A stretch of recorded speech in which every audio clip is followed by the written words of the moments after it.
美国将在韩国境内部署萨德反导系统的消息引爆全球，将全球最先进的反导系统带到朝鲜半岛。美国人的意图再明显不过。为避免东北亚陷入危险局势，中国、俄罗斯、朝鲜等国竭力抗议美国人的行为。只可惜，最终萨德系统还是被布置到了韩国境内。美韩之举一度引发中国举国抗议。然而，萨德部署这么多年过去了，为何社会上再鲜有人提及此事？2016年6月，在中国发展势头一片大好的情况下，野心勃勃的美国人提出将萨德导弹系统部署到韩国境内的要求。萨德系统，美国导弹防御局和陆军立下一大王牌反导系统，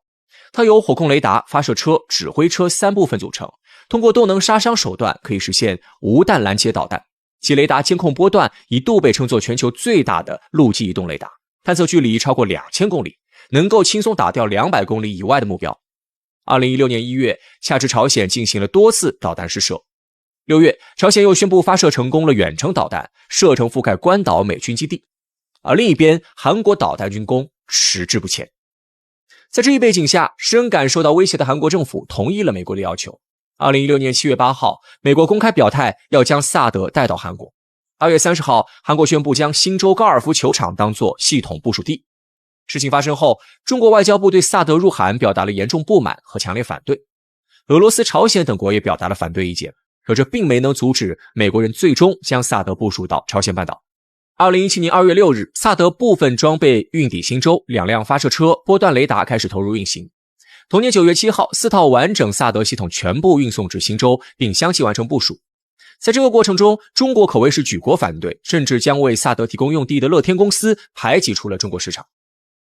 为打消美韩萨德入韩的念头，中国采取了一切可行方法。外交上，中国加紧了与俄罗斯的合作，试图联手向美韩施压。在事情发生的第一时间，中国便加强了与俄罗斯的外交协作，两国统一行动，就萨德问题积极交换意见。一旦朝鲜半岛发生更严重的军事动向，中俄甚至可以结为军事同盟。虽然中国奉行不结盟政策，但在美国的严重威胁之下，国家的安全和利益才是第一位。经济上，中国采取了限入韩国商品进入中国市场的方式，试图迫使韩国停止对中国的挑衅，对东北亚局势的危害。韩国经济严重依赖中国市场，在贸易、金融、文化产业等各个领域，中国市场都发挥着不可替代的影响力。贸易方面，韩国经济对中国的依赖十分严重。2013年，韩国出口总额中有 21.9% 的商品都来到了中国，同期进口总额中 16.3% 的商品是来自中国市场。从贸易顺差规模来看，中国所占比重已经达到了 58.8%， 中韩双边贸易额达到2700多亿美元，超过美韩日韩两国的总额。借助经济上的牵制，中国在韩国宣布同意萨德部署的次日，便断开了与许多韩国企业的合作，不再与他们发生经济联系，也不接受他们的商品进入中国市场。为了避免萨德入韩情况的发生，中国可谓是倾尽全力，全国上下一心。反对萨德入韩的呼声一度成为社会主流旋律，社会上随处可见对美韩威胁东北亚安稳的抗议。然而时至今日，距离萨德入韩已经过去了7年之久，美国人也如愿以偿将大批萨德系统部署到了中国家门口，但我们国内的声音却沉寂了下去，鲜有人在提起当初的萨德事件，这究竟是为何？探究中国不再讨论萨德入韩一事的原因，不如先了解一下当初中国、俄罗斯纷纷反对萨德到来的缘由。萨德威胁到了中俄、东北亚的安全局势。尽管美韩一再宣称萨德入韩是为应对朝鲜的武力威胁，拦截朝鲜可能发射的导弹，但明眼人都能看出，对中俄导弹部队的防御才是美国人的真正目的。萨德来到朝鲜半岛，无疑会对中俄造成现实威胁。萨德的部署可以拦截中俄发射的中远程导弹，该系统是美战区导弹防御系统的陆基高层防御部分，号称战区高空超级盾牌。如果美国在韩国部署萨德系统，将能够观测中国大部分导弹发射后45秒至288秒的飞行过程。这就意味着萨德可以获取我国导弹飞行过程的完整数据，从而大大提高甄别我方导弹真弹与诱饵的能力，大大提高拦截成功率。因此，中国的核武反击能力，特别是海基核反击能力，将面临着严重威胁。再者，萨德系统可以窥探中俄腹地的核心军事秘密。萨德系统对中俄威胁最大的是它的雷达系统，其探测距离可以达到2000千米，这会覆盖中俄大部分领土。中国东北、华北全境，中国东南部和俄罗斯广阔的远东地区也将处于其探测范围之内。这种雷达暂时不仅能够引导萨德导弹命中目标，还能够深入东北亚腹地实施24小时不间断的监控。因此，萨德系统早已不是一款防御性武器，更是战略意义上的进攻性武器。萨德入韩犹如一剂毒药，严重危害东北亚地区国家关系健康发展，埋下加剧地区紧张和对抗的祸根，必将引发新一轮的军备竞赛，令地区和平稳定面临严重威胁。韩国部署萨德的初衷是为了拦截所谓的朝鲜的导弹威胁，维护国家的安全，但是这一行为将严重损害韩国与周边国家，特别是中俄的信任，导致中俄的军事经济反制，进而恶化韩国周边环境。对朝鲜半岛而言，萨德入韩将进一步朝韩军事对抗，刺激朝鲜在发展核与导弹的道上越走越远，让半岛局势更加动荡不安。国际关系的历史早已证明，把自己的安全建立在别国不安全基础上，最终只能导致自己更加不安全。因此，中俄两国才会竭力反对萨德入韩。但现如今，中国不再提起此事的原因也很简单，那就是萨德反导系统已经拦不住中国的导弹，对中国的威慑大大降低。中国反对萨德的原因，归根结底还是威胁到了中国的边境安危。一旦东北亚发生紧张态势，中国的导弹部队或将受到萨德影响，难以保卫国家和平。然而现在这一问题早已不复存在，因为萨德根本构不成对中国的威胁。中国导弹大家族中多位成员都能突破萨德限制，比如东风47、东风17、鹰击21。2016年夏天，美韩提出要把萨德部署到半岛，但就在同年的国庆典礼上，中国便亮出了突破萨德系统的大杀器——东风17超高音速导弹。东风17系列导弹一出，整个西方世界都沉默了。一个重要的原因是该导弹极难拦截。传统导弹主要分为两种，一是弹道导弹，二是巡航导弹，二者各有优缺点。前者飞行高度高，速度快，在高空高速俯冲下来，给予目标致命一击。缺点是抛物线轨迹容易被预测，很难逃过反导系统的拦截。后者则更加灵活，自带发动机，飞行过程可实现多次轨迹变化，像是一台携带了炸药包的无人机。但其缺点也很明显，那就是飞行高度低，速度慢，因此也容易被反导系统发现。而东风17则彻底融合了两者的优点，吸纳了弹道导弹的高速度、巡航导弹的高机动，成为一款令全世界闻风丧胆的高超音速导弹。东风17最快速度可达10马赫，同时采用钱学森弹道飞行轨迹，速度快会走位，这让东风17成了所有反导系统的噩梦。在海上，中国同样有一款足以刺破萨德系统的利刃鹰击21，这又是一款高超音速导弹，末端突防速度可达10马赫。这个速度再配合上1500公里的射程，让鹰击21可以轻松突破世界各国的防空体系，且射程远远超过美国舰载机的飞行半径，威慑性十足。目前，中国的鹰击21已经被批量布置到各大驱逐舰上，这意味着中国已经可以将该导弹投入实际运用。正如美国人所言，目前美军内部还没有任何一款反导装置能够拦截住鹰击21，更何况一个小小的萨德系统。当然，除了鹰击21和东风17之外，中国还有一款压箱底的大杀器东风41。中国东风系列导弹家谱中最受西方关注且忌惮的莫过于东风41洲际导弹，该导弹射程可达 1.4 万公里，速度25马赫，这意味着东风41升空21分钟就能降落在美国本土。放眼全球，没有东风41去不了的地方。更关键的是，东风快递使命必达，没有任何反导系统有把握截得住东风41。这又是一款融合了高速度、高精度、高灵活性的尖端导弹，速度快，变轨能力强，突破性能无与伦比。至于萨德，其拦截距离约为200公里左右，而东风41的飞行高度一般在500至1000公里，反导系统连东风41的影子都摸不着，更别提拦截。有这三款大杀器在，萨德系统早已形同虚设，自然再没有了讨论的必要。讨厌中国还疯狂润中，韩国人到底是怎么想的？据韩国外交部在早年间的一份统计数据显示，2014年旅居中国的韩人韩侨人数就达到了 258.6 万，占到了当年海外韩人韩侨总数的 36%， 位列世界最多。中华韩人协会还曾透露，目前长期居住在中国的韩国人大概有30至40万，如果算上短期居住者，数量或许能达到10倍以上。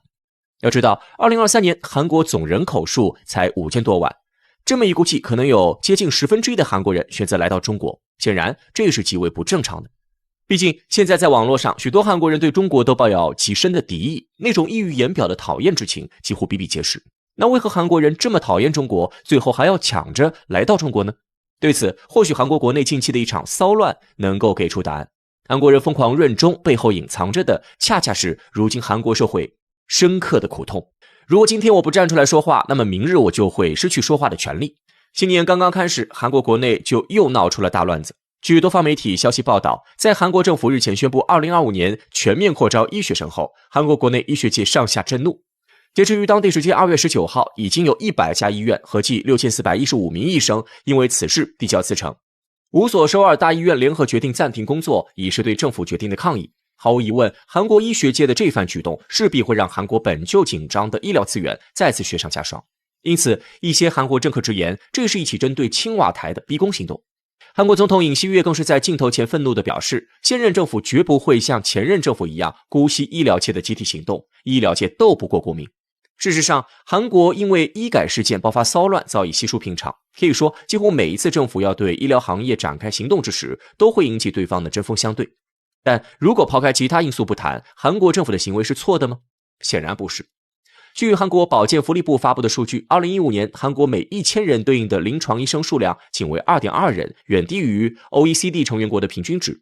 因此，在紧张的医疗资源下，许多患者往往需要承担更高的费用才能得到及时治疗。例如，在2017年，韩国就有46万名患者的医疗总费用超过500万韩元，不少韩国家庭因为高昂的医疗费用而支离破碎。对此，韩国前总统文在寅甚至曾满含热泪地说道，韩国政府绝对不会让因为高额医疗费导致家庭破碎的情况再次发生。哪怕是后来竭力想要抹去前政府痕迹的尹锡悦上台，也依然坚持保留了在医疗方面出台的政策。由此足以见得韩国医改已经到了势在必行的地步，成功与否甚至关乎着现政府的执政成绩。只不过这种改革势必要牺牲现有医生们的利益。其实韩国医疗行业的福利待遇并不低，同样是根据韩国保健福利部门给出的数据，韩国医生的平均月工资能够达到1304万韩元，约合 7.75 万人民币。这个数字相当于其他行业普通上班族平均工资的4至5倍。所以哪怕医疗行业扩招，也依然能够让大部分医生过上比普通人富裕的生活。医生们拼死抵制，看起来有点无理取闹，但是结合韩国的实际情况再一看，就会发现这些医生的反应也情有可原。因为如果要以当地消费水平为标准的话，高工资的医生依然要面临巨大的压力。就拿买房这件事情举例，根据韩国央行统计，在2023年的第2季度，韩国40岁以下青年人人均家庭贷款7900万韩元，其中 70% 都来自于房贷。然而与这个数据相对的是，在2023年5月就有126万名韩国人失业，其中一半以上都拥有学士及以上学位。于是在这样的巨大压力下，许多韩国年轻人都陷入到了断贷的恶性循环当中。医疗行业由于其不可取代性以及的稀缺性暂时未受波及，但未来呢，伴随着医改的进行，越来越多的新人涌入这个行业，自然会引起医生们的恐慌。正如一名韩国医生在接受采访时说的那样，如果今天我不奋起反抗，那么明天我就会饿死街头。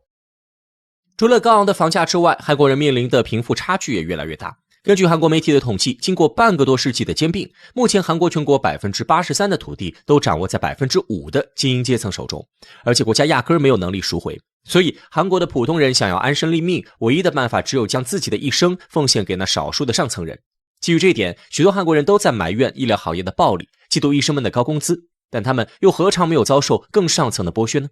这何尝不是一场被精心设计的底层内斗呢？不过话说回来，倒也不是所有韩国人都是那么死脑筋的。既然这片土地上没有生存的地方，那为什么不走出去呢？而这便是韩国如今移民浪潮的由来。根据韩国移民局的统计，在最近的10年时间里，人口5000多万的韩国就向海外输送了600多万的移民，平均一年60万。在20至30岁的年轻人群体当中，移民更是遭到了强烈的追捧。56%的人有移民想法，70%的新婚夫妻已经开始计划移民。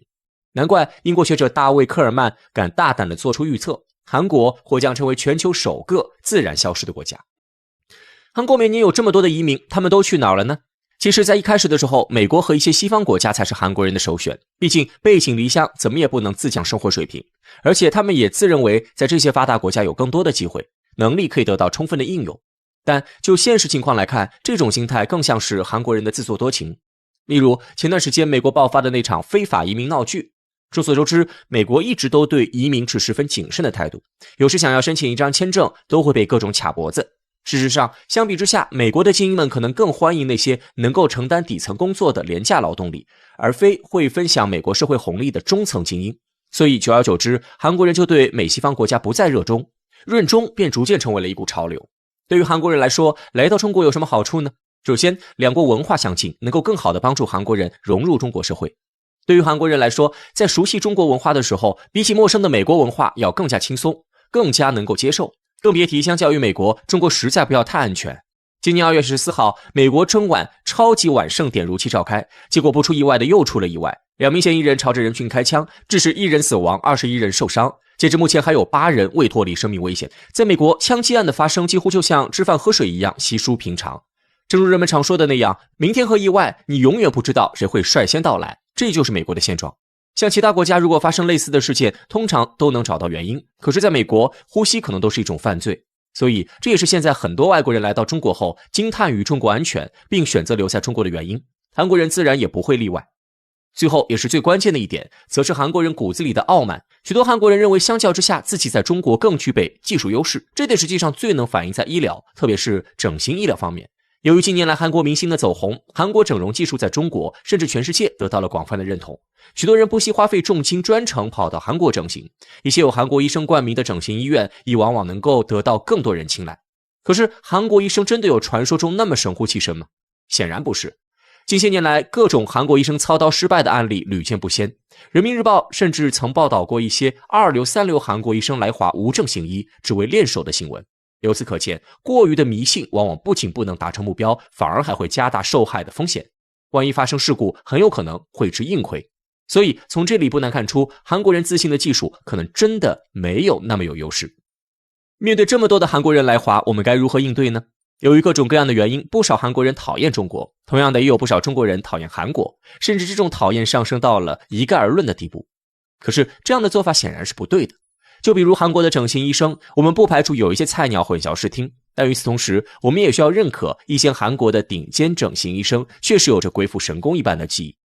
扩大到其他行业来说，拥有鬼斧神工技艺的后者，显然是我们现在所需要的人才。中国是一个开放包容的国家，不管是韩国人也好，美国人也罢，甚至就连日本人，只要拥有一技之长，且对中国不怀祸心，我们都应该愿意与之成为朋友。这才是一个大国公民应该拥有的胸襟。